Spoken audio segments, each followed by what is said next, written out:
explain what kind of impact recent rainfall might have on corn and soybean crops. Less money they have to borrow, and hopefully, still eke out a profit. Making tough decisions, how the drought is now forcing local farmers to crunch the numbers, and why that could end up costing you more at the grocery store. Spring has sprung, and so has allergy season. I'm Shannon Smith, and I'll explain why this rainy, cooler weather may give your allergies some relief. Well, I saw a big crowd, and then he looked really cute, and I just wanted to touch him. Hamming it up for Instagram, we'll introduce you to Omaha's newest star and what he's doing to make sure you notice him around town. From Omaha's only hour of primetime news, this is the Fox 42 News at 9. We're probably within a week to 10 days from where we want to be seriously. Preparing for anything, the latest numbers show the drought is edging closer to Omaha, and it could mean higher prices at the grocery store. And even though a little bit of rain has fallen over the last few days, the ground is still pretty dry across Nebraska and Iowa. No kidding. And while the full effects of the drought aren't being felt in Omaha quite yet, there is growing concern that they soon could be. Fox 42's Paul Gutierrez shows us which parts of Nebraska are being hit the worst right now by the drought. Paul?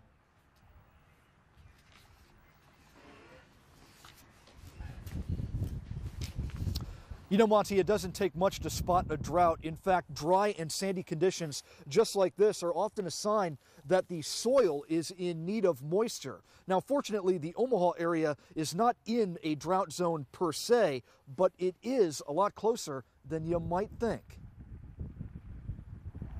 In the farm business, there's an old saying. Rain makes grain. Likewise, planting in dust means bins will bust. It's why Omaha farmer Paul Wenninghoff is loving this week's forecast. We're probably within a week to 10 days from where we want to be seriously. A recent report from the U.S. Drought Monitor shows the Omaha area near the edge of abnormally dry conditions. That's what the yellow on this picture means.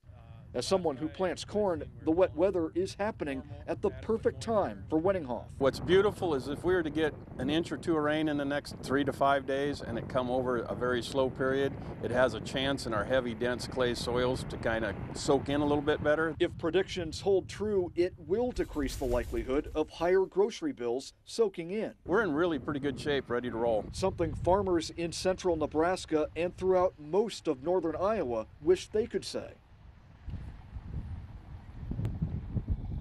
I checked the U.S. Drought Monitor tonight, and it says that the more serious drought conditions are actually out by the Grand Island area. That means that the worst of the conditions are only about a couple hours away from Omaha.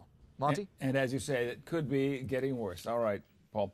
Other areas near Omaha impacted by a drought include northwest Iowa, southeast South Dakota, and parts of Kansas. And the light drizzle and mist over the metro today did a little to alleviate our drought. But according to Chief Meteorologist Kevin Raymer, who joins us now, there's more beneficial rain in our forecast for this week. Right, Kevin? That's right, Laura. We have a couple more days at least of some pretty good rain chances coming up, and we could get some pretty beneficial rain. Now, the rain is not falling right now. We did have a little light mist, as you were talking about today. Right now, we have some fog being reported. 54 was our high today, a little bit off the 30-year average of 61. 86 is the record on this date in 1890. Mostly cloudy right now with some fog around. 47 degrees, north wind at 10 miles an hour. But yes, we are looking for more rain chances starting tomorrow night. How much rain are we expecting and when will it get here? I'll tell you all about that coming up. And this rain isn't only helping out local farmers. It could also relieve your allergies. Doctors say the weather helps wash away some of the pollen. And if that doesn't help, Fox 42's Shannon Smith explains what else you can do for some allergy relief. People got their symptoms earlier than usual. Sneezing, itchy eyes, all signs spring has sprung, and so has allergy season. And while you may be stocking up on allergy medicine, this cooler, rainy weather may give you some relief. The rain does take the pollen out of the air, but we're never really sure how much of that happens. People do tell us they feel better. But if that doesn't help, Dr. G. Daniel Brooks says there are some home remedies. He says many people think honey helps their allergies. People try to use it all the time, and I'm sure for some people it works. Brooks says he doesn't suggest it because it doesn't really work. He says washing your clothes regularly may help. Sometimes people have recommended in the past that, bathing or changing your clothes right when you come inside will make the pollen counts even lower. That's probably not a big difference maker. Brooks says he always suggests prescription or over-the-counter drugs, but if you want to skip those and the nasal sprays. The most natural approach to allergy that we would advocate that involves no medications would be to close up the house and run the air conditioner. In Bellevue, Shannon Smith, Fox 42 News. Brooks says enjoy the slight relief now. When the weather warms up again, he says allergy season will be back in full swing. An Omaha man will be heading to prison, but it's not for the murder he was accused of. 25-year-old Anthony Floyd was found not guilty in the shooting death of 31-year-old Rodney Hunt back in 2013. Today, Floyd was sentenced to 25 to 35 years on weapons charges. At today's hearing, the judge called Floyd, quote, extremely dangerous. And the Douglas County Sheriff's Office now says no one involved in a deadly crash was wearing a seatbelt. The crash happened near Valley at 252nd Street and Highway 36 Sunday night. Officials say 17-year-old Jacob Olson ran a stop sign there and ran into two other cars. 4 people were killed. Olson survived. The Douglas County DA says he will consider filing charges once the Sheriff's Office completes its investigation. We now know it could take a month to decide if any criminal charges will be filed against the owners of an Omaha company that owes tens of thousands of dollars in refunds to customers. The Douglas County DA is considering if charges should be filed against Creative Creations. Right now, the company cannot honor or refund any money paid for travel vouchers bought over the last few months. Company officials say they oversold the number of vouchers, causing the problem. And the fight is now on to save music and other programs in the Millard Public School District. Officials are proposing more than $500,000 in cuts. During a meeting last night, several people spoke out, pleading with the board to protect the school's current programs. The district says the proposed cuts are a result of people spending more money in Lincoln than they do in Millard, taking away that much-needed revenue. Mothers-to-be in Nebraska now have extra protections on the job. Lawmakers have approved a bill requiring employers to make accommodations for employees who are expecting. The bill will also ban discrimination against pregnant women in the hiring or firing process. Governor Pete Ricketts has 5 days now to sign the bill into law or to veto it. An Omaha school is now helping revitalize a North Omaha neighborhood. Howard Kennedy Elementary will partner with the 75 North Project, which is redeveloping the Highlander area. The school will bring in a new principal, new curriculum, and a longer school day and year. It was chosen because of its location. The redevelopment is being funded by Warren Buffett and other wealthy developers. Well, it's a huge problem in Nebraska. It's estimated now that 1 in 8 people struggle with hunger on a daily basis. Well, now the Boy Scouts are stepping up to help fight hunger in the community. Today, Omaha Mayor Gene Stothert was joined by a few scouts to announce this year's Scouting for Food campaign. Scouts will go house to house, placing door hangers, asking for non-perishable donations. Well, this whole experience has made me more aware of the fight against hunger, and also how a lot of people working together can do something huge. Donations can also be dropped off at area Hy-Vee stores, or you can purchase a $10 pre-assembled bag for donation. We're just 2 days away from the UNO hockey team possibly making history in the Frozen Four. And tonight we know about a bet between Nebraska Representative Brad Ashford and a lawmaker from Rhode Island. They'll be playing against Rhode Island. If the Mavericks win, Ashford gets a lobster from Rhode Island. If the Friars prove victorious, Ashford will be buying his colleague a steak dinner from Omaha. The two teams face off Thursday night in Boston. Well, still to come, we're months away from the straw poll in Iowa, and tonight we know 2 of the Republican presidential candidates. Indeed we do. The latest candidate to throw his hat into the ring and how he stacks up against his current and only opponent. Well, they say doing it yourself can save you money, but not when it comes to dentistry. What more and more people are doing and how much it's costing them to fix their mistakes. But first, Farming 101. Changes some Iowa farmers are making that could impact not only the price of farmland across the Hawkeye State, but prices at the grocery store. And a quick reminder, we're always looking for story ideas from you. If you have something you think we should check into, let us know about it. Send us an email with your name, phone number, and a little information on the story to news42@kptm.com, or give our newsroom a call at 402-554-4282.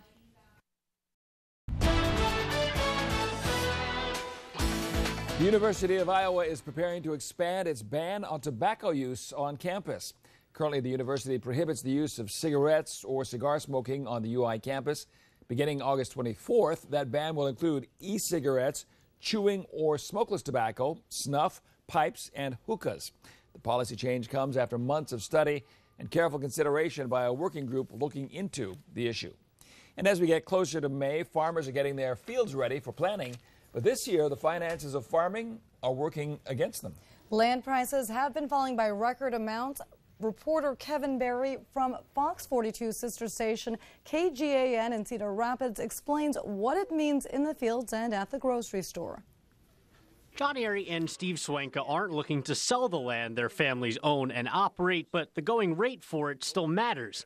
John says it's not make or break, but it doesn't make you feel any better. It's no different than your IRA going down in a big market crash. That's just one of a few factors that have the pair concerned about the 2015 growing season. Some of the experts are already predicting some lean years for farmers. Steve says he's personally more optimistic, but this year the harvest that comes out of the ground is also falling in value. 2 years ago, corn was at more than $7 a bushel. Last year it was at $5. Right now it sits at about $3.50. So more farmers are planning on growing soybeans, which are also selling for less but aren't as expensive to plant. Inputs for crops, fertilizer, chemical seed, a lot of that has not gone down or has gone down very small amount. Less cost up front means a little less risk. You're kind of hedging or kind of betting on the fact that, you'll have less of your own money tied up in a crop. Less money they have to borrow and hopefully, still eke out a profit. John says this year is a really good example of farmers shouldering the brunt of price changes. Items like milk and hamburgers will still cost the same to consumers,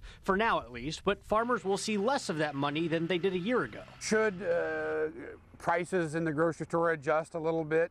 They certainly should. Is that going to be reality? That's anybody's guess. The news isn't all negative. While corn, beans, and land have been dropping in price, farmers raising cattle have actually been doing quite well. Well, here's some good news. Gas prices could soon or may have now peaked. According to GasBuddy.com, an average gallon of gas is going for $2.38 a gallon in Nebraska. We found some stations selling it for $2.22. GasBuddy.com says the gas peak actually hit last month when refiners switched to their summer blend. In Iowa, gas is going for $2.37 a gallon, and that's down $1 in both states. Who doesn't appreciate lower gas prices? I don't know. I can't name anyone. I can't either. Well, if you don't have an Instagram account, a cute pet might just motivate you to sign up for the service right now. Well, with nearly 1,000 followers, Omaha's Doug the Pig is making his mark on social media and around town.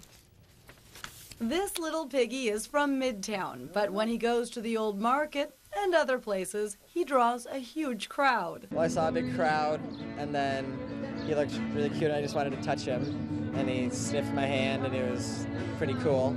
Doug is a Julian miniature pig. Though he weighs just 4.5 pounds, he knows how to ham it up for the camera. Researched them for quite a while, and they're really actually pretty smart, clean animals. Kind of the polar opposite of what people think. And we live in a little condo up in Midtown, and he's litter box trained. Even photos of Doug's litter box have likes, and while this piglet is tiny, the smiles he brings are big. Yeah, he brings quite a following, to say the least. Yeah, I mean, so this is common. Everywhere you take Doug, he's a celebrity. He kind of is in Omaha, yeah. He has an Instagram, Doug Does Omaha, if you want to follow him on Instagram. Good boy. Good boy, Doug. Nearly 1,000 people follow Doug on Instagram to see moments like this one. Come on!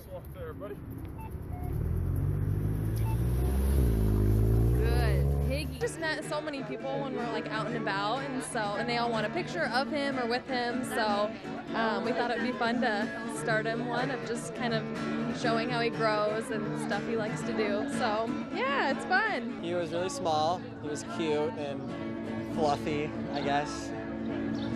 I don't know. He was cute. Have you ever seen anything like that before? No, never. Doug joins the popular Pigs of Instagram, where he is definitely the pick of the litter. Pigs are coming in. They're the new dogs.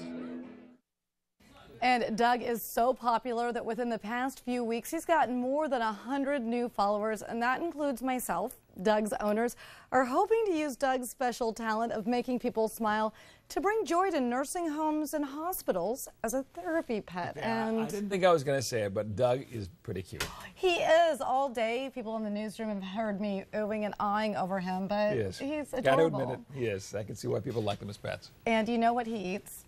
No. Cheerios. So it's super Of cute, course. but yeah, buying a pig like him is pretty expensive. It's normally around $650 to buy one of those miniature pigs, but at least his food is cheap. Cheerios only Yeah, $3. Cheerios so- all day. We can handle that. Yeah. All right. Still to come, serving up more than coleslaw at one KFC. What nasty surprise one family got as they tried to enjoy their meal, and what the company is doing as a result of the ordeal. And on the prowl, what exactly one bear chomped down on while inside a home. Also, how the homeowners were finally able to get him out and away from their tasty treats. But first, the race for the White House is heating up as Rand Paul makes it official he's running as a Republican presidential nominee. We'll show you how one poll ranks his chances against the only other person currently in the race. And as we head to break, here's a look at today's closing numbers on Wall Street and a look at a few local stocks. Nebraska currently does not allow illegal immigrants to get driver's licenses. The unicameral is moving toward changing that, and that's the focus of tonight's Becca's Beat.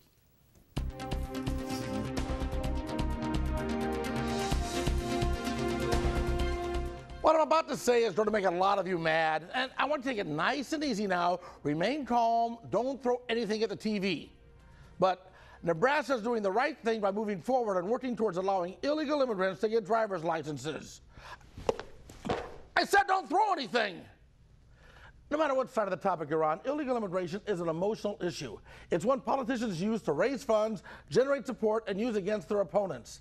Any common sense solution to the problem is going to upset the far right and the far left. And politicians know they can't get reelected if they upset their base so much that so they continue to demagogue the issue. The cable networks love it when Steve King or someone like him gets in front of the cameras and complains about the illegals without offering any workable solution. It makes for great TV, but not so great government. The dreamers that would be eligible for these driver's licenses were brought here at a young age through no fault of their own by their parents that wanted them to have a better life. When some politician or citizen at a rally shouts, "Send them home," this is their home, the only home they've ever known. I agree the borders need to be more secure. I agree we need to streamline our process to make it so that it's easier for foreigners to come here legally. I agree in a perfect world, everyone would be documented.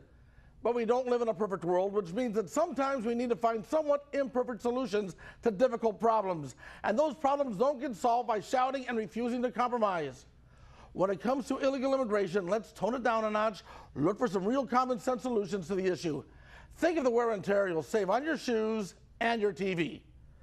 Let me know what you think. Like us on Facebook, follow us on Twitter with the hashtag Becca's Beat.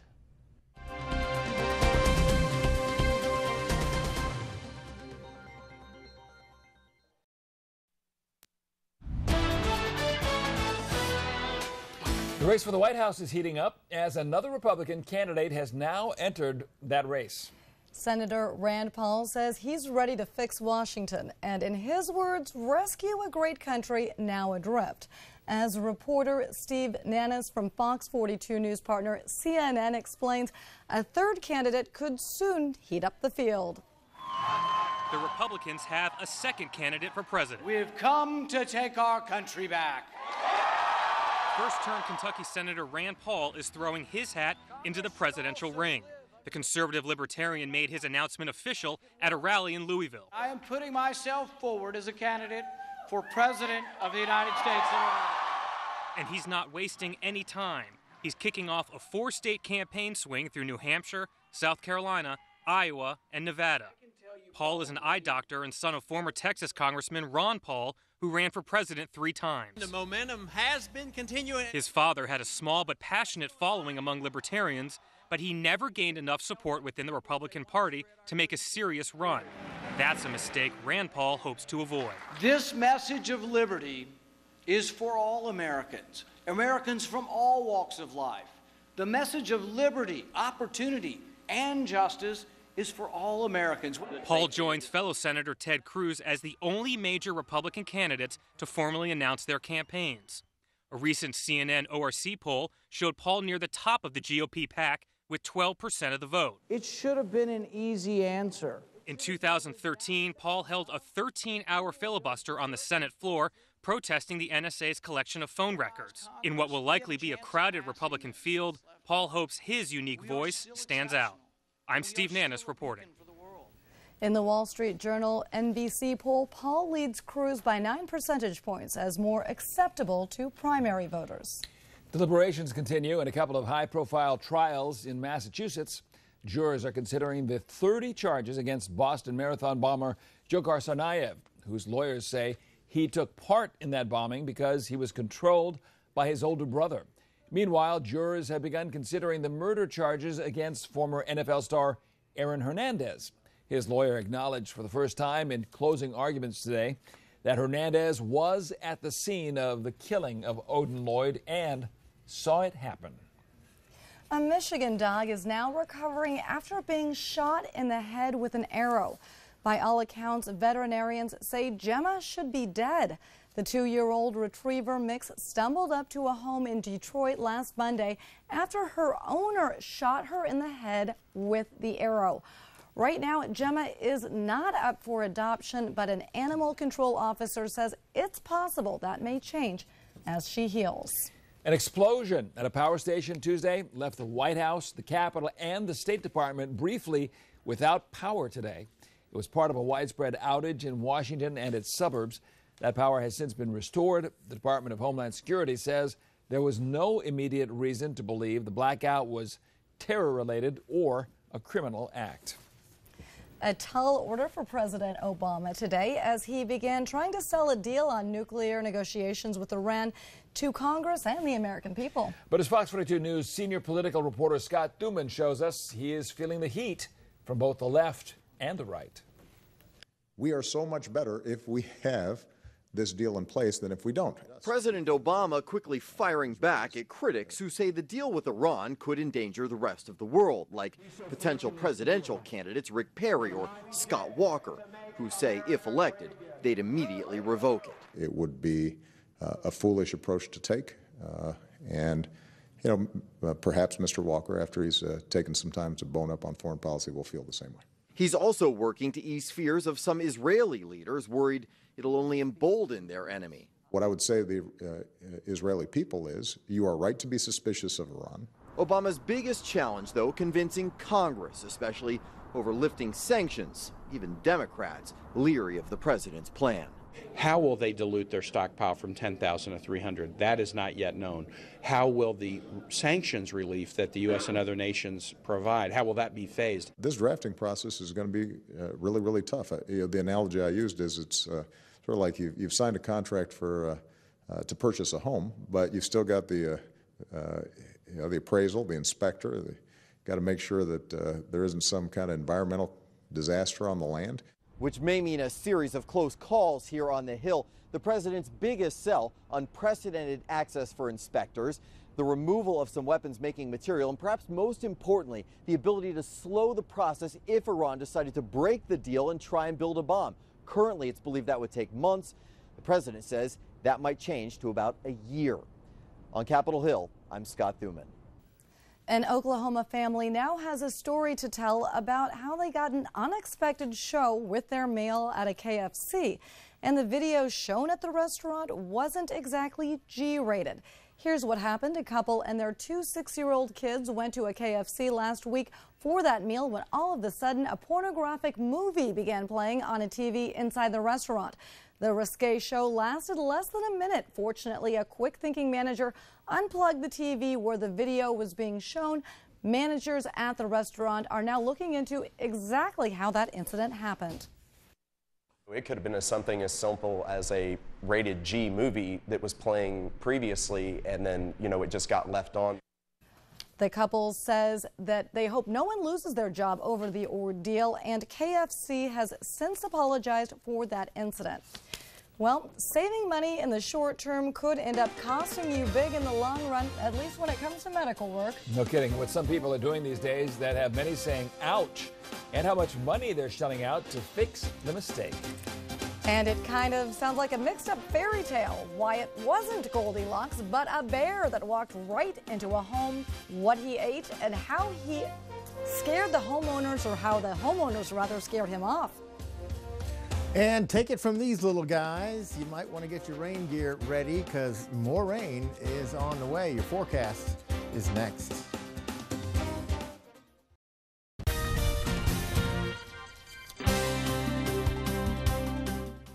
Here are tonight's top stories. The U.S. Drought Monitor indicates more than half of Nebraska is in some sort of a drought, but that isn't concerning farmers. They say if these drought-like conditions last for another 10 days, though, there's a chance it could impact crops and eventually drive up prices you pay at the grocery store. It's estimated that the Omaha Metro needs an inch of rain to prevent drought-like conditions from continuing. The number of trains carrying at least 1 million gallons of volatile crude oil across Nebraska and Iowa has increased significantly this spring, averaging about 20 to 30 trains a week. Railroad shipments of crude oil are facing additional scrutiny now and tougher regulations because there have been several fiery derailments involving crude oil in recent years. A top aide to President Obama says the White House's classified computer systems are secure while acknowledging vulnerabilities in its unclassified system. The comments come in response to a CNN report that Russian hackers got access to sensitive White House information, such as the president's private schedule. The White House says suspicious activity was detected in October on its unclassified network. And Chief Meteorologist Kevin Raymer joins us once again. He's been keeping his eye on the temperatures and the weather outside. What are we looking like, Kevin? And we've been talking about this drought. We need about another, inch of rain to make sure we don't go into drought conditions in the metro. It looks like that could happen by tomorrow afternoon, or at least by tomorrow night. Some more rain and thunderstorms coming in. That's reassuring. Welcome to the cast here, by the way. Oh, thanks, Kevin. Yeah, nice working with you. Let's take a quick look at what's going on with our cloud cover, our satellite and radar pictures, and we are seeing plenty of cloud cover right here across the region. Had a little bit of light mist and drizzle across the area for today, but that wasn't the kind of rain we need. We could get some more rain, though, by tomorrow afternoon late, and especially tomorrow night as the trough of low pressure works its way across Nebraska. We'll have a stalled out front draped over us. That's kind of the boundary area between some cooler air to the north and warmer air to the south, and we'll see more showers and thunderstorms break out across the region again tomorrow evening. 54 was our high today. The 30-year average is 61. 86 is the record on the state in 1890. Overcast and 47 right now in the metro. North wind at 10 miles an hour. Epley right now, cloudy and 47. Overcast at Millard, 47 there as well. 46 and cloudy at Offutt at the moment. Temperatures around the region, 45 now in Harlan and Council Bluffs, 46 in Fremont and Bellevue, and Plattsmouth, and 48 in Red Oak. Wind chill, not much of a factor. It does make a little bit of a difference there at Council Bluffs, where it feels like 39, feels like 38 now in Harlan. Here's a snapshot of the entire country for you. See some rain on the west coast, some big thunderstorms over the upper Midwest, and over much of the Ohio Valley down into parts of the southeast. Take you over to the west coast right now. This is very beneficial rainfall to a drought-stricken California. They certainly need the rain there, and they're getting snow in the mountains too. That'll help with that drought situation. Big thunderstorms moving out of Minnesota across Wisconsin, pouring into Lake Michigan. More thunderstorms firing up very strong south of Kansas City over southwestern Missouri tonight. We had some severe thunderstorms move through the Louisville, Kentucky metro area today. They've now pushed on off to the east, just now producing some heavy rain, and some thunderstorms now over South Carolina this evening. 45 degrees across the metro tonight with cloudy skies and some fog possible. Light north breeze. Then 59 are high tomorrow with an east-northeast wind about 8 miles an hour. We'll have a chance of showers and thunderstorms from about noon on, but then I think that rain chance is going to pick up some tomorrow night. Some of these thunderstorms could drop an inch of rainfall for the area. Here's a look at our 7-day forecast. Rain chances drop to 30% on Thursday with a high of 58. Now, by the time we get back into Friday, we return to sunshine, 63. Look how nice it gets for the weekend. Here comes the mild air, sunny and 69 on Saturday. And more clouds on Sunday, but 70 degrees. Not bad for the weekend. That sounds fantastic. Yeah. Mild is a very good weather word. Yep. All right, Kevin. Thanks. Also, you can log online and you can find a do-it-yourself tutorial for just about anything these days. And that includes everything from fashion, home improvement, even straightening your teeth. As Fox 42's Kayla Van Wee reports, while it may sound like a way to save some money, experts warn it's an idea that could cost you a lot more in the long run. Hicks has always felt self-conscious about the space between her two front teeth. The perfect smile for me is a smile with no gaps. Tina says she had her perfect smile after 4 years of wearing invisible aligners, prescribed by her orthodontist. Sadly, I lost my retainers. I knew my gaps were going to reopen, and that's what started to happen. Another set of braces wasn't in Tina's budget, so she decided to take treatment into her own hands and logged online for advice.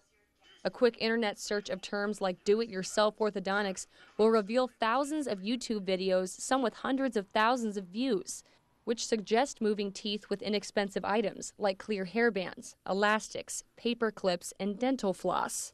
I have seen more than one instance where harm has been done, irreversible damage.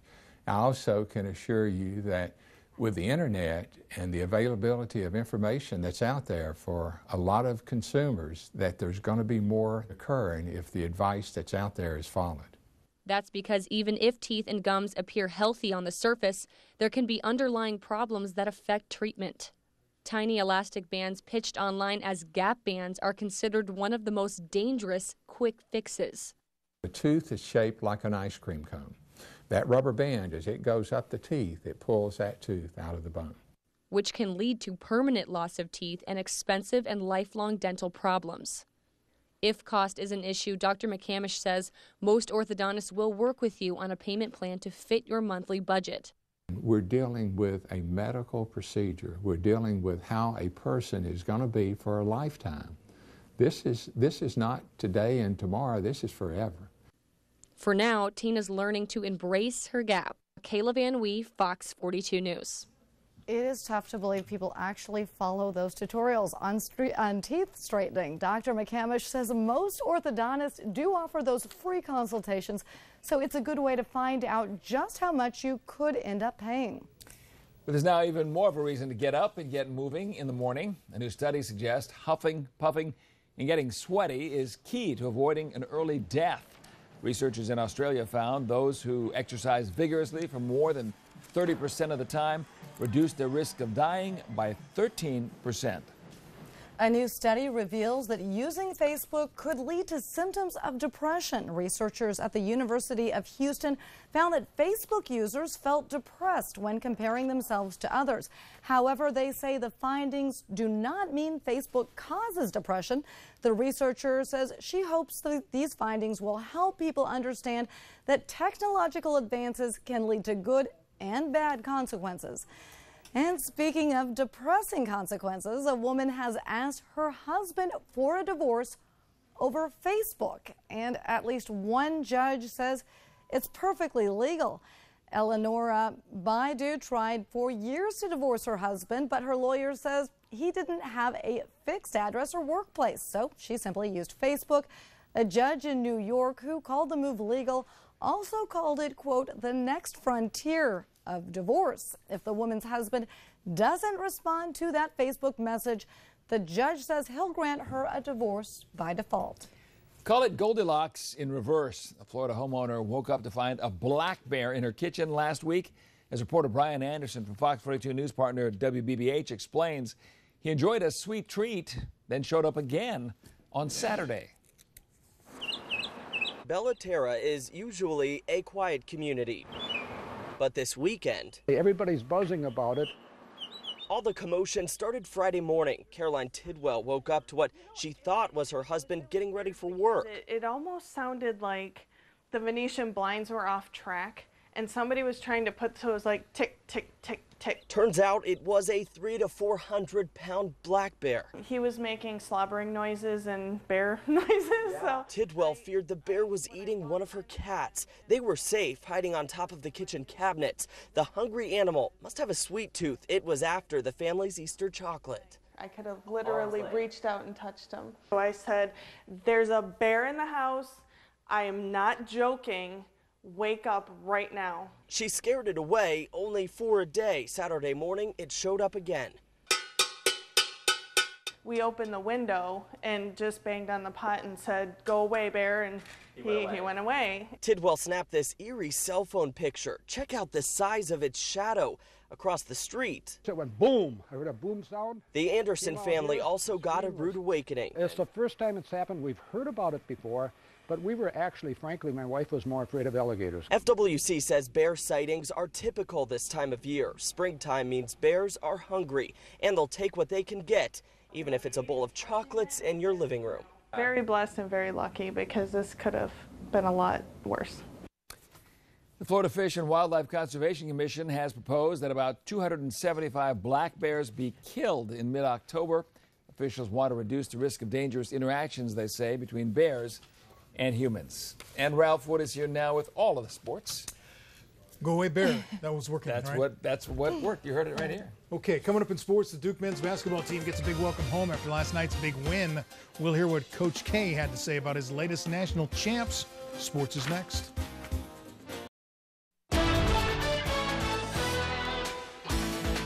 Hours after winning the school's 5th national championship, the Duke men's basketball team turned home today for a victory party on campus.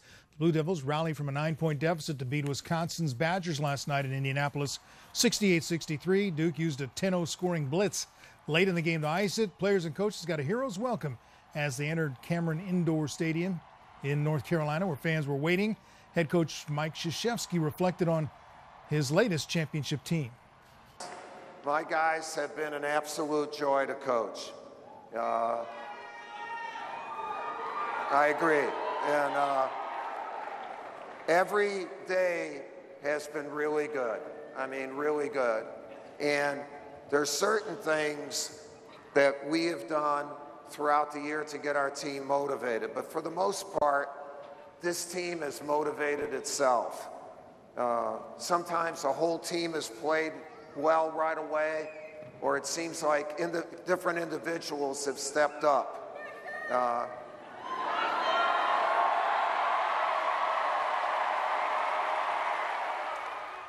Ironically, the Blue Devils are not among favorites listed by Vegas to win next year's championship. They're given the best odds of winning it all to Kentucky, North Carolina, and Virginia at 10-1. The Royals must have worn themselves out yesterday after opening the season with a 10-1 rout of the White Sox. They took today off and will resume their series against Chicago tomorrow night. The Cubs and Cardinals were rained out. So how about the Orioles and the Rays? Tampa Bay has unloaded most of its good players after running off one of the top managers in the game, and the results? Predictable. The Rays are off to an 0-2 start. Baltimore put 4 runs on the board in the top of the first inning tonight. Adam Jones capped the rally with a double to plate a pair. And then 1 inning later, Steve Pearce made it a 6-0 game when he connected for a 2-run homer. The Orioles are 2-0 after beating Tampa Bay 6-5. Meanwhile, the Braves were in Miami, got off to an even faster start than Baltimore did. Atlanta exploded to score 7 times in the top of the first inning. You talk about it being over before it gets started. Well, that's how the Marlins had to feel. Nick Markakis, Freddie Freeman, Christian Bettencourt, and Chris Johnson knocked in the first 4 runs with a single and 3 doubles. Andrelton Simmons would give the Braves a 6-0 lead with a 2-run single to knock Miami starter Matt Latos out of the game. Braves are 2-0 after beating the Marlins 12-2. Connecticut women's basketball teams beaten Notre Dame tonight 63-53. That is 10 national champions for their head coach Gino Auriemma. Ties the legendary John Wooden. Quite an accomplishment. 10. That's amazing. All right, Ralph. Well, just about everybody loves Lucille Ball. And we're going to hear about that when we come back. Oh, of course. I just couldn't wait.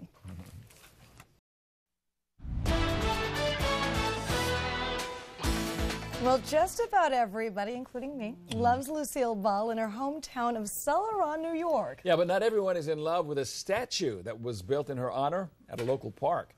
Reporter Justin Carter from Fox 42 News partner WSEE has more on the artwork that's been generating a buzz nationwide.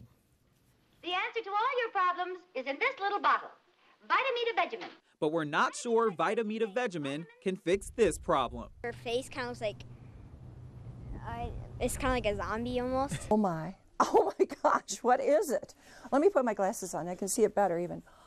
Oh lordy, who is it? They're talking about the life-sized bronze statue depicting what the comic was wearing in that epic episode, except most say it looks nothing like Lucy, to the point where it's almost offensive. Well, I think she had a certain amount of vanity, as we all do, and I think she would not like this at all. So now the big question is, who is responsible for this work? Well, his name is David Powlin. He's a well-known sculptor in town. He says he simply messed up, and this is not by any means his best work. He says he wants a redo, but it could cost the town thousands. You know, I was disappointed in the work when it was completed, and I take responsibility. It was something that probably should not have been cast, and I'm hoping to fix it. Powlin crafted the piece 6 years ago, back in 2009, at no cost to the town. And it's been a tourist attraction for all the wrong reasons since. He's asking Celeron for $10,000 to give his work a facelift. The mayor, though, not interested. He should stand behind his artwork, but at this point, I'm not even interested in him doing anything with the statue. He's had plenty of opportunity, and we're going to move forward from here. That is exactly what most people want to hear in Celeron, especially since the statue has now gone viral across the country and on social media. But the folks over at the Lucy Desi Museum in Jamestown do not want to forget about the comedy of it all. It's all about comedy. It's all about making people laugh. And I think that that's what we need to remember, is that this is just another way to make people smile. And that's what Lucy was all about, and I think she would love it. As for the statue, well, its future is unknown, but the mayor is proactively searching for a new artist to build a new statue, he says. We'll be right back. Don't forget your umbrella tomorrow. We will have a chance of more showers and thunderstorms with a high temperature of about 59 degrees. And then a 30% chance on Thursday. We're back to dry weather Friday and into the weekend. Look how mild it gets by Saturday, almost 70. Nice. That is our newscaster tonight. On behalf of Ralph Wood and Kevin Raymer, I'm Monty Torres. Thanks for joining us. And I'm Laura Berry. Take care. Good night. Good night. I usually